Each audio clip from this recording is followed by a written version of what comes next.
The morning began like any other, except Sarah's side of the bed was empty.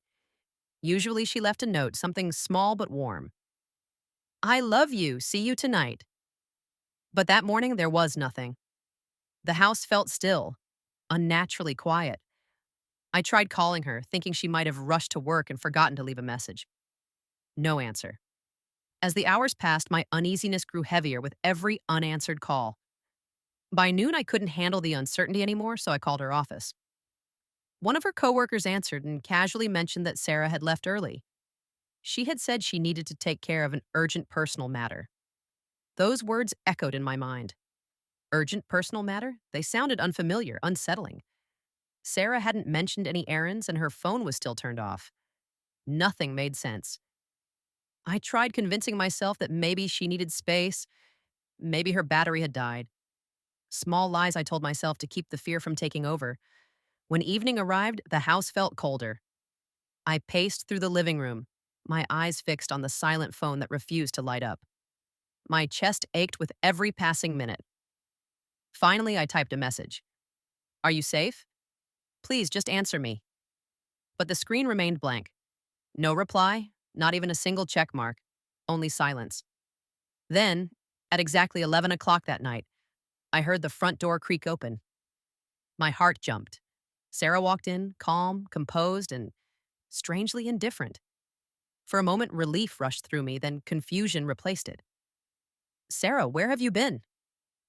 I've been calling you all day, I said, my voice shaking with fear and exhaustion. She looked directly at me with a faint smirk. It wasn't playful. It wasn't warm. It felt distant, almost cruel. You know what? She said, her voice impossible to read. That expression froze me. There was something unfamiliar in her eyes, something detached. What is that supposed to mean? I asked. Without answering, she brushed past me and walked into the kitchen. I followed her, my frustration growing with every step. Sarah, I'm serious. You disappeared all day. Do you honestly think this is funny? She sighed without even turning around. You're overreacting, David. I just needed time to think. I don't have to explain every single thing I do. Her words hit me like ice water. For months, she had been pulling away. Secret phone calls, late nights, vague excuses. I had wanted to believe her. I had wanted to trust her. But standing there, listening to her speak with such cold indifference, I realized the truth had been quietly approaching all along. Think about what? I asked softly. She hesitated. Then she said, about us, about whether this marriage is even worth it anymore. The words hung between us like smoke. My heart sank. So that's what this is? I asked. You disappear for an entire day, then come home just to tell me you're considering leaving? She didn't answer. She stared at the floor, tapping her fingers slowly against the counter, as though she were simply waiting for the moment to end. Maybe we rushed into this, Pop, she murmured. That night, sleep never came. I lay in bed, watching the faint glow of her phone light up her face. She scrolled. She typed. She smiled quietly at something I couldn't see. I didn't ask. I didn't want to know. I was exhausted. Exhausted from pretending. Exhausted from trying to hold together a love that was already slipping through my fingers. The next morning, I made breakfast, as I always did, but the air between us was heavy with everything neither of us said. She didn't eat. She stood, picked up her purse, and said flatly, I'm meeting someone. Don't wait for me. Her tone left no room for questions, but curiosity, or maybe heartbreak, pushed me to follow her later.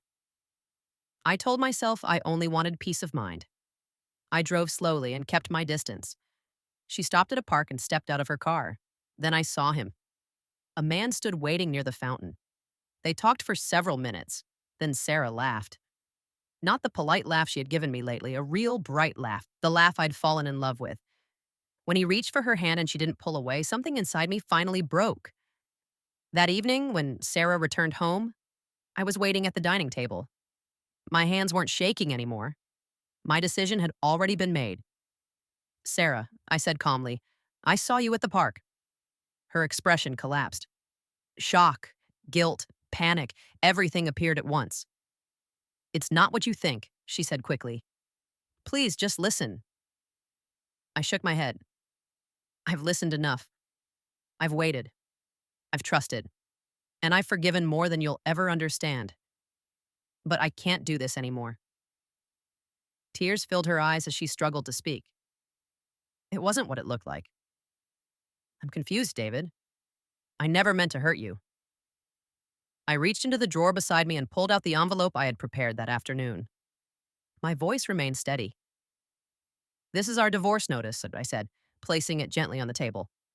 I'm not doing this because I'm angry. I'm doing it because I need peace. Her hands trembled as she stared at the papers. David, please don't do this. We can fix it, she pleaded, her voice breaking. I looked at her, at the woman I once believed would stand beside me for the rest of my life, and all I felt was a quiet emptiness. You made your choice the moment you smirked at me, I said softly. That was the moment you stopped being mine. Then I walked out of the house where we had built our life together. Every step felt heavy, but outside, the air felt cleaner somehow. The silence that had once frightened me now felt peaceful. Not every ending is a punishment. Some endings are simply truths we've been too afraid to accept, and for me, the truth was finally clear. Love can survive distance. It can survive arguments. It can even survive time. But it cannot survive betrayal and indifference. That night, I slept alone for the first time in years.